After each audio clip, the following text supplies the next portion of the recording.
and congressional budgeting process. Mr. DioGuardi served from 1985 until 1988 as a Republican, representing a New York State district. He has also recently written a book entitled Unaccountable Congress, and he'll discuss it and take your questions and comments on that.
Joseph DioGuardi, certified public accountant and former member of Congress. Your new book is Unaccountable Congress, It Doesn't Add Up. Why'd you write this book?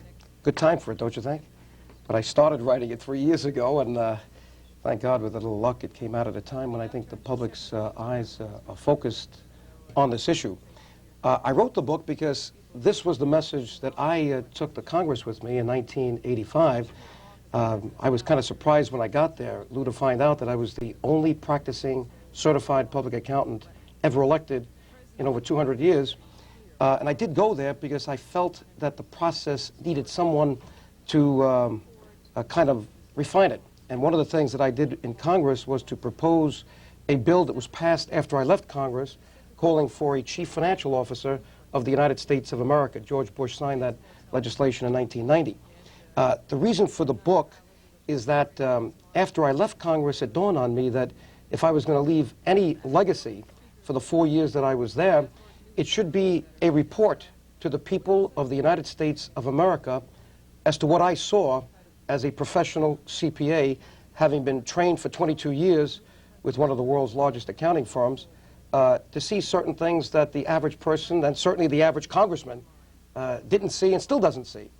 That we have a system, a budget process, we have a system of accounting, a system of keeping books that is not the system that government imposes on you. In fact, it's the worst system that can be used. And in the book, I make the comparison between the bankruptcy of New York City in 1975 and the theoretical bankruptcy of the United States of America sometime in the future, making the case that the new bankers for the United States of America are not those banks who were buying the municipal bonds of New York City back in '75, but Japan, Germany, Great Britain, who were buying tens of billions of dollars worth of treasury bills and treasury bonds. So we're kind of hooked on foreign capital. The point is that today, let me give you the bottom line, the United States is using a Mickey Mouse accounting system. It's called the cash basis. They use it for the budgeting. They use it for the accounting. They use it for everything. It's a system designed for politicians because you can accelerate income, you can defer expenses, and just to give you one example, when we had Graham, Rudman, Hollings, Mack, they deferred 1 week of the military payroll in order to meet the targets. I dare say that if officers of a public corporation used the accounting principles and the accounting systems that the United States uses today, they would be indicted for securities fraud through the Securities and Exchange Commission, and no doubt would be incarcerated. Give you another example. We don't have a capital budget in the United States of America, and yet we spend recently $200 billion, that's with a B, billion dollars on equipment. $100 billion in the military, $100 billion on procurement in other agencies. And yet, we in effect write that off the day that we buy it, it becomes part of the deficit. So we've developed a mentality in Congress, especially among the bureaucrats, that there's no accountability for this. It's been written off. So maybe sometime soon we should sell it in order to look good at the end of the year.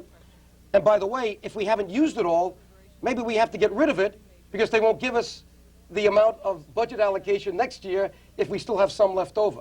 So we've conditioned everybody to spend in government. And you can see what's happening.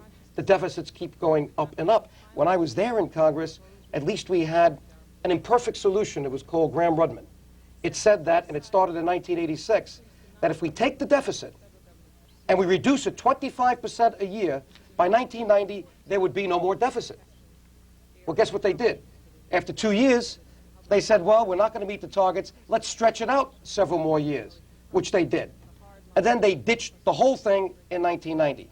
So what that tells us, it should tell the listening audience, is that there's absolutely no discipline in Congress when it comes to accountability, when it comes to fiscal responsibility, when it comes to counting your money, the tax dollars that you send in, because there's this mentality that if we run out of money, we can somehow come up with a gimmick, and I go through about a dozen gimmicks in Chapter 2 called Plastic Budgeting.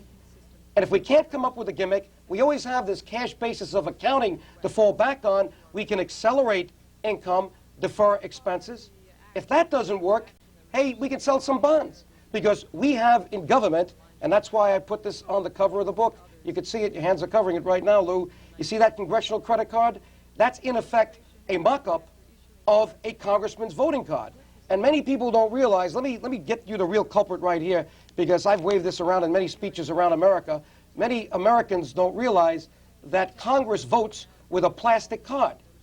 There is a computer terminal at the end of a row of seats, and you put this card in, you got 15 minutes. If you press yes, a green light goes up by your name. If you press no, a red light goes up by your name. If it's a quorum call, it's an orange light. My friends, take a good hard look at this card. This is the card you gave your congressman or congresswoman. It's the most expensive credit card in the world because it doesn't have a limit. Your credit card has a limit. When you get a call from American Express, Diners Master Charge, and you've reached your $2,000 limit or your $5,000 limit, you know that economic reality has arrived. You might sit down with your family. You probably would. You'll look at your standard of living. You might even defer a vacation, not with this card. You know what they do with it? They just keep raising the limit. It's called the debt ceiling. And last year, they raised it to $4.1 trillion. That's with a T, trillion dollars. We're already, our national debt, I believe, has just exceeded $3.5 trillion. They've already given themselves the credit limit to go another $500 million. So if they can't account for it in a gimmick way, and they can't raise the taxes, which they don't have the nerve to do, they will then float some bonds, pass it on to the next generation. That's why we have a credit card mentality, and that's why in the book I say on the credit card that's congressional, look at the credit line, unlimited. Look at the expiration date, never. Look at bill to future generations. This is the ungodly, unholy burden we're putting on the next generation. And Lou, just to finalize my opening comments, if you can't do all of that to disguise economic reality, you know what they'll then do? Put it off budget. And they've done that with the S&L crisis. Only half of it is on the books. Can you imagine you, as a businessman, only putting half your expenditures on the books? And the last thing they'll do, if that doesn't work, is a guarantee. You know why? We don't record the cost of guarantees today because we don't record liabilities. All we record on the books is the flow of cash. It's a Mickey Mouse accounting system that I said before we took New York City off of in 1975. That was the price for the bailout. So you've got a whole string of these gimmicks. If none of them work, we'll guarantee it, and let's worry about the default later, and that's exactly what happened to the S&L crisis. So why did I pick the name Unaccountable Congress? Because what I see in Congress is a lot of people who know how to spend, very few know how to count. Maybe it's time to have a few more certified public accountants elected to Congress, and if not CPAs, business people, so we can get back to the fiscal principles, at least the ones that government imposes on you and your businesses through the Securities and Exchange Commission. The double standards are unbelievable. That's why Chapter 6 about the House of Representatives I've entitled A House of Ill Repute, Do As I Say, Not As I Do. And I go through 14 major pieces of legislation that they've imposed on you, but they've exempted themselves from. Our guest is Joseph DioGuardi. He's the author of Unaccountable Congress. And our first call is from Detroit. Good evening. Yeah, how are you doing? Good. This gentleman here is fantastic. They need to put him on all the channels here in Detroit, 247, and probably a few other channels across the United States of America, because I think he can enlighten a lot of people. What I wanted to find out, you know, we have a lot of money that we spend toward defense and the millions and billions of dollars that goes that way. But when it comes to domestic programs, all of a sudden in Congress, it's such a big fight for $2 billion. But then we can talk about the B-2 bomber, and it's $75 billion. It seems like it's no problem to get that money. You know, how can, you know, what is the problem there with this? You know, why is it such a complication? It's a very good question. When I was a congressman, I was characterized as a fiscal conservative, and I was strong on defense. But I always voted to freeze the military budget, even though I voted for programs such as the Strategic Defense Initiative and the Midget-Man missiles. I felt that I was making qualitative judgments, but that no matter what the combination was of the defense systems, that we should not exceed last year's budget. You know why? Because I witnessed firsthand on the Government Operations Committee, which was my committee, the waste and the ineffective systems, military weapon systems that were being used. There was one gun that we finally found out after we spent $1 billion was not hitting the target, and they had to get rid of it. It's a shame that we had to spend $1 billion before we found that. And you can imagine how many other weapon systems are not operating the way the military says they are. Now, do we need a strong defense? Certainly. Do we need a spendthrift defense? No. And especially now that the threat of the evil empire is gone, it seems to me that this is the opportunity for the Secretary of Defense, and he's a good man. He served with me for 4 years, Secretary Dick Cheney, and I know he has this in mind, to ratchet down the military budget. You can't do it overnight. There's no question that this $300 billion budget cannot be changed too fast. It seems to me, though, that you need a 5-year plan, and if I had to take a guess, based on what I saw, in 5 years, you should be able to bring this budget down to about 2/3, $200 billion. Now, you know, I wouldn't be able to tell you the mix right now, but it just seems to me that with the Cold War being over, that we should be heading over a period of time to a military budget that's about half the $300 billion we spent. And I would say in 5 years, we should be able to reduce it by $100 billion. Now, why do I say we shouldn't do it too fast? Because it's a human issue, too. There are many people that have to get new jobs, and we don't want to see a drastic human dislocation in the process. But you know something? Your question's good. America now needs a good surgeon, a good fiscal surgeon with a scalpel that will be able to find savings in various controllable programs, because many programs are not controllable, like the interest on the national debt. If you don't pay it, you're in default. But if we started paying down the national debt, or at least reduce those deficits, you wouldn't see the interest bill going up. And let me give you a number that'll shock you. You know what we paid in interest last year on the national debt? $200 billion. That's with a B. And you know, not $1 of that went to roads, jobs, social welfare. You know who got it? A lot of it? Japan, Germany, Great Britain. You know what Japan did with it? Recycled it, bought Rockefeller Center. Now, how long are we going to wait until we decapitalize the greatest society, the greatest democratic system that was ever wrought on Earth? We're only a couple of 100 years old. It seems to me we've got to get back to basics and to the values which say that we've got to save more, we've got to use qualitative as well as quantitative judgments in doing our budgeting. You know, what's this nonsense? If you spent it last year, that means you're entitled to it this year plus 5%. Why don't we justify every dollar that's being spent? Maybe we can't do it every year, so let's go on a 2-year budget system. I call for that in the book, biennial budgeting. But your question's good. I would say that we should be able to find savings in the military, and soon, in over 5 years, I would be disappointed if we didn't find $100 billion to start spending on other domestic programs, or at least eliminate the deficit. Washington, D.C. Good evening. Hello, sir. Do you suck dick? When you're doing live television, you take those chances. Caller, where are you calling from? Yes, Palm Desert. Go right ahead. Be lower the TV.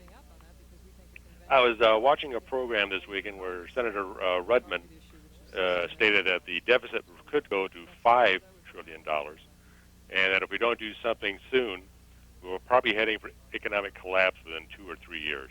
Do you agree with that statement? I do. I could not quantify it as he did. The $5 trillion you referred to, sir, is the national debt. The deficit this year is projected to be just in excess of $300 billion, but that does not count all of the S&L bailout. They're playing the Mickey Mouse fudging the numbers game with the budget because they don't want to tell you all the bad news. And by the way, I started a foundation when I left Congress called Truth in Government. What did I mean by that? Really truth in government spending, because we really don't know the true cost of the federal government today because of the Mickey Mouse accounting systems, the budgets that use all kinds of gimmicks. But the point is, yes, we are heading to a $5 trillion national debt. We're almost at $4 trillion right now. Can you imagine the interest on $5 trillion, especially if the interest rates go back up to where they were? So I would tell you that Senator Rudman is sounding the alarm. He and I are like the Paul Revere's, not sounding the alarm that the English are coming, but that fiscal disaster can come if we don't begin to measure properly the true cost of doing business here in Washington, and we don't begin to save and also get these deficits under control. When you were in Congress and coming as a CPA and having that insight and you started pointing these things out, your observations to your colleagues, what response did you get? Many times they would be kind of frustrated with my questions. In fact, I never forget it. At one meeting, a senior member turned to me after I was trying to give them a little analysis on what they were talking about when they were trying to reduce the deficit. And I got into the problems of the accounting, and one of the members got a little abrupt with me, and he said, you know, Joe, you're not an accountant anymore. You're here in Congress. And he said, maybe you should now trade in those green eye shades of yours. And I quickly turned to him, and I got this quick retort, and I told him, sir, with all due respect, I'm not going to change my green eye shades in for your blinders. And that's what they have in Congress today, blinders. They don't want to know the real cost of doing business, the real cost of government. You know why? They're afraid to tell you. They want you to understand that it's not as bad as it really is, because election happens every 2 years, and they figure they can pass it on to someone else's watch. Well, that's not good enough anymore for America. It's certainly not fair to the next generation. And I'm here because I was proud to be a congressman, proud to represent the 20th Congressional District, and I may do so again. And I want to be sure that I give the message to the public that you don't have to have a title to do good. You can leave Congress, and I hope many of the congressmen, like Senator Rudman, a great senator, who leave, decide to continue their crusade for fiscal responsibility as private citizens by getting involved in foundations and other vehicles. New York City, good evening. Yes, sir. I was wondering if you'd be in favor of a constitutional amendment that would allow the people to vote on issues instead of just representatives. It seems like we don't really have a say-so in our government. We can only vote on representatives, and those representatives don't always do what we feel that we want them to. Well, you raise a mega question that was also raised by Mr. Nesbitt in his book Megatrends, where he said that one of the 10 megatrends he sees is that we're going from representative government to participatory government. And I kind of like that, because I didn't see myself as strictly your representative. I saw myself more like a bridge that was bringing you as the citizen to Washington with me to participate in government. Because, you know, we the people. Government is the people. We are the government. The government is not above the people. But yet, people are so jaded today, and they're so dismayed by what they see, that even in presidential elections, only half of them vote, and that's got to change. But what you're referring to is initiative and referenda, and I believe that we should have more of that in New York State. We may have to change the New York State Constitution and push Mario Cuomo a bit, and Lord knows he needs a lot of pushing these days, because New York State now ranks at the bottom of the barrel. We are number 50 in bond ratings in the United States of America. New York State just passed Louisiana, and that's a shame when you consider that in 1975, the books of the city and of the state were put on the best system possible, and we came back, but somewhere in the 80s we lost it again, and now the cost of doing business in New York State is going to be high because our interest rate's going to go up on our borrowings because of those bad ratings. But I would tell you, sir, that it's a very good thing to look towards, and I hope to see more citizen movements to create constitutional amendments to have more referenda so that the people can speak on issues, not just on electing public officials. Gaithersburg, Maryland. Good evening. Good evening. I wanted to ask the former congressman, it seems to me, we have almost 500 Congress people, and everybody's representing their own district and supposedly representing the interests of his or her respective district. How is it going to be possible to get all these people to agree or to some consensus on where to allocate the money or what programs to cut? Or, I mean, somebody in one state is not going to, cut his constituents' throats or something and say, let's cut this program. I can't see how they're going to come to some kind of a consensus on these things. Maybe you could help me out with that. Thanks. Well, you raise a very good point.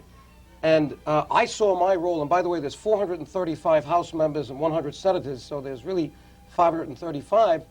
But in the House, I saw my role not only as a representative for my district of about 510,000 people. Those districts will now be, after the new census, 580,000 people.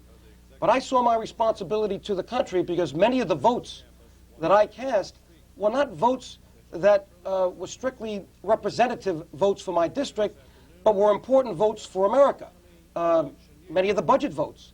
In fact, over 50% of the votes in Congress were budget votes, and I took those very seriously.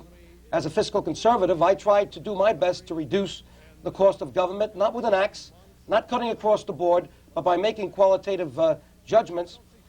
This is a problem. It's certainly a big problem today when there's so little comity in the House of Representatives and you see all the fighting that's going on to change the process. I would tell you that the real power in America, my friend, is still the people of the United States of America, but they have to use that power. If they don't use that power in the voting booths, what happens? You create a vacuum. And you know who fills that vacuum? Bureaucrats who keep you online, who want you to fill out more forms, who want more regulations so they can preserve their jobs, so they can write memos to justify their existence. And if you don't fill that vacuum, there'll be some group of congressmen that will decide what to do with your money, and that's what's happening right now. So we've got to find more ways for the citizenry to get more involved in this great government, going back to what the Founding Fathers intended as we the people. Government by the people, for the people, and of the people. It's not we the government, it was we the people, and government is not above the people. We got to get there. In terms of how you make this consensus and allocation, it's very difficult.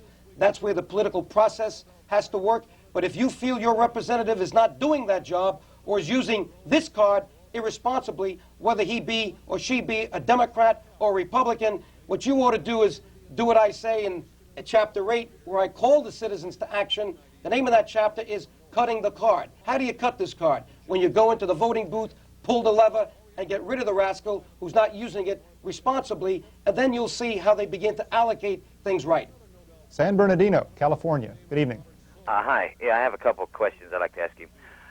I owe some back taxes, and they put a penalty on me. And then I watched the 2020 show, and they talked about all of the foreign companies here in America that don't pay any taxes at all, and the federal and the IRS won't check into it. And I just wondered what Congress, what they talked about, or what you heard, why they haven't checked into. There's billions of dollars that aren't getting paid in taxes, and this one company apparently they fined them $100 million, something like that, but they didn't even put a penalty on it.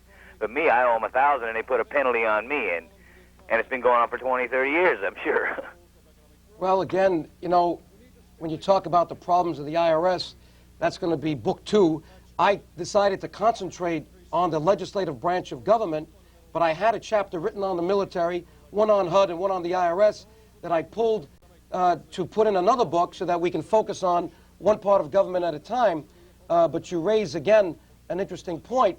I think, though, and I have some knowledge of this because I served as a tax partner for 12 years of my 22 years at a very large accounting firm, Arthur Anderson, and I could tell you that many of those foreign countries, companies that you're talking about are using very deftly the laws. They're working within the laws by deferring the current recognition of income by using very fancy tax consultants, and that's their right. No one should pay any more taxes than the law requires them to pay. And I would hope that that's what we're talking about. To the extent that there is a true evasion of income taxes, there is no question that the IRS should go after those companies, and they should do it swiftly, and they should be penalized a lot, because no one should be getting away with paying their fair share of the taxes, because when that happens, then the burden of government is allocated on the others, fewer people, and that burden then becomes proportionally more for people like you. So I would say to the IRS that if there are examples of gross and egregious evasions and avoidances of income taxes, not by legal means, they should quickly go after those people, make examples of them, impose the highest penalties possible, because we're on a self-assessment system and we want people to pay their taxes, but we need to spread that burden out fairly. Mandawa, New Jersey. Good evening. Good evening. I'm calling. I'm the head of a household, and my wife and I act responsibly when we spend our monies. We can't spend monies that we don't have. And I'm reading constantly about Congress and their inability to use common sense. And I wanted to know, I just assume these people are intelligent people, that collectively they know what's going on. They see the problems in America. And why aren't they able to do the right thing? And I'd want to hear what would be the best thing to do right now about fiscal responsibility. And why aren't the Congress people, these men and women who are intelligent people, why are they so inept? Why can't we... Well, you know what I'm saying. I just have no faith in what's going on down there in Washington. Thanks very much. Yes, you see the big brouhaha about the check bouncing scandal. I mean, bouncing may be the wrong word, but that's the word that the press picked up and got the public all excited. But can you imagine that we have many Congresspeople who are not able to keep an appropriate balance in their checkbook, so that they write a check that exceeds the amount in their checkbook? And if you have so many people doing that with their own accounts, how can they balance a government checkbook of $1.4 trillion? I think that's one of the things that the public has to be concerned about. But it seems to me that congressmen, by and large, I believe, are good people. They mean to do well. There's a lot of pressure here in Washington, and I believe one of the biggest problems that we have is a process that's not working, a process that must change. And I'm hoping that the current focus on Congress is going to be enough to change that process, not only with respect to numbers, but even with respect to the Ethics Committee. In 1988, I was so chagrined about what I saw. I'm not going to name names, but what I saw at that point, I put in a bill to change the Ethics Committee of Congress, and to show that it had bipartisan support, because I talked to a lot of Democrats. I picked a very liberal Democrat, intellectually honest Democrat, Barney Frank from Massachusetts. He agreed with me, and we introduced an Ethics Reform Act in August of 1988, calling for three things: a public review board on top of the Ethics Committee, so that there wasn't this collegial business of congressmen one day shaking each other's hands as friends on the floor, and the next day judging them and evaluating them when it came to potential or certain scandals. Another thing we called for was an inspector general. Why not? Other government agencies have an IG to do internal auditing, and if we had an inspector general in Congress, you wouldn't have had this bank scandal today and the post office scandal. And then I called for, but even more recently, a chief financial officer. The bill was signed in 1990. We now have chief financial officers in many government agencies. What's wrong with a chief financial officer for the United States Congress when you have so many employees, when you have a bank, or you had a bank, when you have so many financial functions? So I would tell you that we need to change the process, and I'm hoping that the heat that the members feel today is going to be enough to get them to do something for change that's real, and not just treating the symptoms. Now, one of the things I think we need, no matter what, is term limitations. Like Graham-Rudman, I think it's an imperfect solution. I hate to see good congressmen go, but it seems to me that we've got to take now a radical solution to deal with the problem, because there's a lack of discipline and it's getting out of hand, and that's one thing that we have to review very seriously. Hot Springs, Arkansas. Good evening. Good afternoon, Mr. DioGuardi. I tell you what, I certainly appreciate your comments, and I hope C-SPAN gets you back again. You certainly enlightened me tonight, or today, and I want to thank you for that. I'm a former Republican, and I say that lightly because I am now one of the coordinators for the Perot Committee in this part of the world, and I wonder with your comments, you're echoing, if I'm not reading you wrong, you're echoing a great deal of Mr. Perot's overall stance about the budget, about spending. And I first want to ask you, are you in any way a supporter of what he believes in? You know, I've admired H. Ross Perot for many years, you know, as a businessman, and I spent 22 years of my life after graduating from Fordham University at Arthur Anderson, and then I left at the age of 43 to run for Congress when people told me I was crazy, that there's no way that I could get elected because I did not ever run for office before. But I made it, very close election, and then I had to win another close election against Bella Abzug in 1986, and hopefully I'll be back. But I can tell you this, that I was at many seminars. In fact, I remember one in Houston, it probably was 5 or 6 years ago, where H. Ross Perot spoke. In fact, I was in Congress at the time, now that I remember, and there was a group of us down there at the Research Triangle, I believe that's the name of it, and I was very impressed with what he had to say as an American, as a successful American, as a businessman. And I had a habit of always taking notes when important people speak, and I was so impressed with some of the things that he said that I wrote those notes down on an index card, and I probably have it in my wallet right now. I'm not going to pull it out. But I remember him saying that, you know, America is the only place where a 28-year-old can come out of college or someone in the early 20s and go to Wall Street and shuffle paper around. And this is 5, 6 years ago, before the Milliken debacle, and make $400,000, and that's not productivity. And he had a good point. And he said, you know, America is the only place where, you know, you can be beat and go back if you're a corporation, and instead of doing something for real, you know, change the logo and change the cheerleaders and go back out and get beat again. And that's, I guess, the comment he was making on how we were not competing, at least properly, against countries like Japan. So I would tell you that he's got some very good ideas, and if nothing else, people like H. Ross Perot will bring, I think, good ideas to the debate. I mean, I'm supporting President George Bush. I think George Bush has done a good job. When you look at the alternatives, you see in George Bush someone that has the experience. He was an ambassador, head of the CIA. He was vice president. He was president. He is president 4 years. We know what we got. We know we can trust George Bush, and I think we can trust him for another 4 years.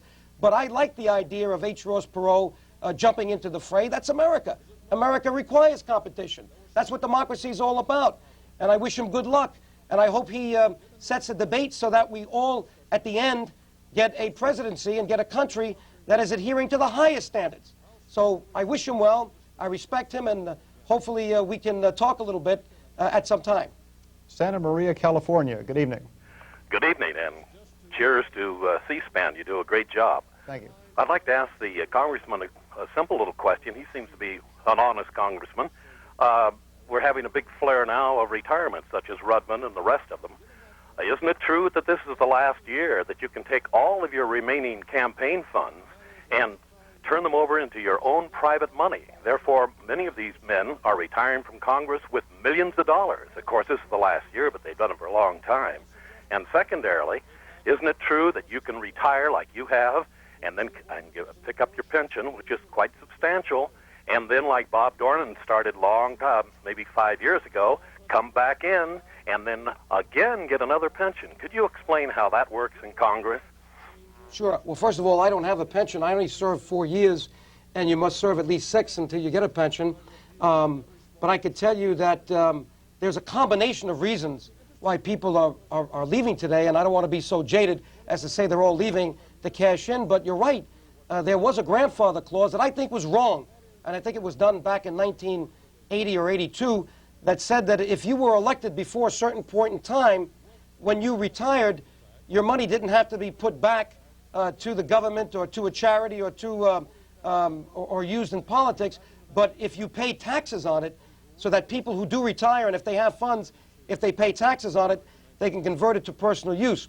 I didn't think that that was a good grandfather clause, and many people spoke against it, and I think that's the reason it was changed, with the heat of the congressional pay grab, which I voted against, you can be sure, and I can't imagine how Congress could have voted there. Not that they don't deserve to be paid more, but not the way they did it, and not when they did it, with all those deficits. I think there was a better way to do it.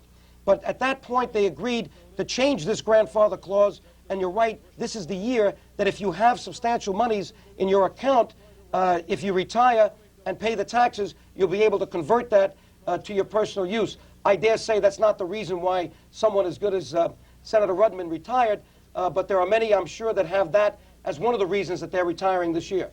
Basking Ridge, New Jersey. Good evening. Hi. I have a comment and a question. The comment has to do with I've been involved in junk bonds for over 8 years, and one of my former bosses always said that Treasury bills and notes are the ultimate junk bond. So I agree with you that fiscal responsibility is lacking. It's certainly something that is needed, and how can we, the people, get these kinds of financial accounting issues on the presidential agenda?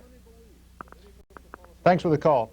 Were you able to hear most of that? Yes, it's not easy, and I tried to do it as a congressman. In fact, when you read the book, I was happy that the publisher, and the publisher is Regnery Gateway here in Washington, put in 3 letters that I wrote as a congressman to show you that I tried to go all the way on this issue. And these are letters that my staff couldn't write, because obviously most staff people don't have the accounting education that I had or the business education. They're good people. They worked very hard. But I wrote a letter to President Reagan, I think it was back in 1987, saying, you know, Mr. President, you're going to retire, and people think of you as the greatest deficit spender we've ever had. And it's not true. Because if we were on the kind of accounting system that government imposes on business through the Securities and Exchange Commission, you would find out that President Carter was the biggest deficit spender, because most of his spending was on consumption, was on government programs, and much of yours, Mr. President, was on equipment. You rebuilt the military, and that shouldn't be charged against the deficit. And we may even want to borrow against that, but that's an asset. So, Mr. President, you spent money on assets. Mr. Carter spent money proportionally more on government programs, and yet you in your presidency are paying off much of the commitments he made. So it's really a mixed up situation. Why don't you change the way we account for things now? Because number one, it's the right thing to do. But number two, you shouldn't have to retire with this legacy of being the biggest deficit spender. Well, the Wall Street Journal published that piece shortly thereafter, but the reply that I got from the White House was a 5-page letter. I'm not going to say from whom, but you'll see it in the book. And the bottom line of the 5 pages was, we can't argue with you, Congressman. And by the way, if we did all the things you said, the deficit would be greater. And I said, listen, the deficit is greater. You people are papering over it. And it's time you gave the right accounting and the right accountability to the people of the United States of America. Make them know what the true cost of government is. If you sell it right, maybe they wouldn't mind paying their taxes. So I hope President Bush now takes this message, because I sent a copy of this book to the White House. Now, I could see the president beating up on Congress a lot these days, and I suggested to one of his aides he may want to wave this book around, Unaccountable Congress, because I'm sure that he believes in everything that I've written here. I hope he now, in his second term, because I fully expect that he will be reelected, will now implement this so that he goes down in history as the president to bring fiscal responsibility and public accountability to the great country of the United States of America. Just a few minutes left. Last call, Warner Robins, Georgia. Good evening. Good evening, sir. I'm presently a civil service employee, and I've been out on disability for a couple of years with a back injury. And the disarray of the federal workmen's compensation system, I have seen them throw in the last year and a half probably $25,000 to $35,000 away just on my case alone. What can I do and who can I talk to maybe draw some attention to this? Because if they're doing all the injured employees this way, they are just hundreds of millions of dollars that's got to be going down the drain. Thanks for the call. Well, you know the old saw that the squeaky wheel gets the grease. I would start with your representative. I would call your congressman or congresswoman and explain the situation to their administrative aide. In fact, if you don't know the number of the congressman's office in your district, call the line here in the Capitol. It's 202-224-3421. I believe that's the number. And in fact, I'll check on that because I don't want you to be calling the wrong number. Somebody will be getting a lot of different calls. But I know that there is a switchboard for the Capitol there, and that switchboard number is 202-224-3121. That's 224-3121, and ask them for the number, or ask them to switch you to the office of your congressman or congresswoman and get their representative, their district representative in your district to attend to this particular problem. And also write a letter or copy in your senator. Now, if that doesn't work, I would go and write a letter to the editor in your local press and send that, a copy of that, to your representative. Congressmen and congresswomen are very sensitive about publicity, and that might get you some attention. I think there are a number of ways to create some heat, so to speak, but if you don't create a squeaky wheel, especially in a big government, you're not going to get the courtesy and the advice that you need. So there are two ideas. In the introduction to this book, and we have just a few seconds left, you say this book actually started with your father. Why did you make that reference? Well, Dad was an immigrant who came here in 1929, and, you know, this story can be repeated a million times in America, but he truly embodied the promise of America because he came here at the age of 15. He was an ethnic Albanian, born in Italy, came here in the middle of the Depression, couldn't speak a word of English, had to support his 3 sisters and his mother. His father was ill, and yet he somehow found a way to open up a vegetable stand in Harlem. When he married my mother in 1938, they then got in business together, and they opened up a grocery store in the South Bronx, in the Fordham Road area where I was raised. And, you know, I'm proud of America that it would give my parents, you know, immigrants, the opportunity to help themselves. And that's what I see in America. Not a government program. Certainly we have to help those people who really need our help. But I think there are too many people who are getting our help that are being hurt by it because we're robbing them of their dignity and their self-esteem. We're warehousing homeless people today in motels. Is that an example to set for their kids? These are the kids that are growing up in the next generation that are committing all kinds of crimes. You know why? They don't have the role model that I had. They didn't have a family that stayed together, most of them, and government is no substitute for a broken up family. We have to do things, we have to create laws that keep the family together. So I'm proud of my father for being able to come to America, number one, being able to see the opportunities here and dream a little bit and work a lot and take advantage of America. And by the way, let me just congratulate all the Albanians, because my father was proud to be Albanian as well as Italian and American, who now have a democratic state in Albania. I was there 2 weeks ago, and I have to congratulate Dr. Sali Berisha, the new president of the Democratic Republic of Albania. Welcome to the free world. Joseph DioGuardi is a former member of Congress and is currently running for re-election in New York's 20th Congressional District. He's the author of Unaccountable Congress, It Doesn't Add Up. Thanks very much for being with us. Nice to be here. And as always, we thank you for your calls and your comments. Have a good evening.